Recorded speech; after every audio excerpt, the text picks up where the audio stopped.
สบายดีพี่น้องเลิศทุกคนวันนี้พายุเข้านะพี่น้องนะพายุเข้ามาถล่มทั้งฝนทั้งลมพี่น้องเอ้ยลงมาแบบว่าให้เธอไม่เสียงนะ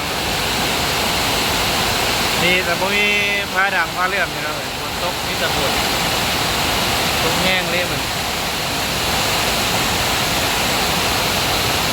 เศร้าให้เศร้าหน้าที่พวกมีน้ำนำให้นำหน้าคือที่มีแห้งนะพี่น้องเนาะอะไรเนาะเพราะฝนตกไม่แห้งนี่ส่วนก็ให้น้องมาละพันไทยมาเอาปูนล้างฝนตกแห้งเพื่อให้ใส่ปูนมาได้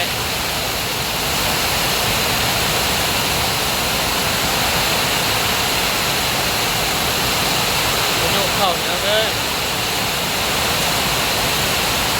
เราเห็นอย่างเลยมืดตื้อเลยนายน้องกำลังเดินเวียน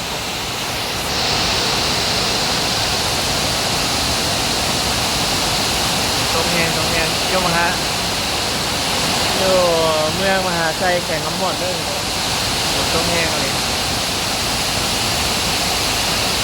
เศร้าให้เศร้าหน้าก็สีไม่แห้งแล้วพี่น้องรอบไปแล้วออกฝนมากแล้วสาวก็กำลังเรือ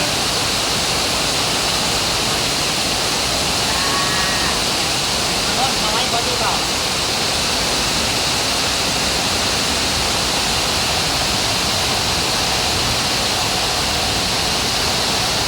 ตกแห้งเกินค่อยๆโคตรไม่ใช่ปูนไม่ใช่มาได้นะลงจากรถก็ได้ถูกต้องแห้งก่อน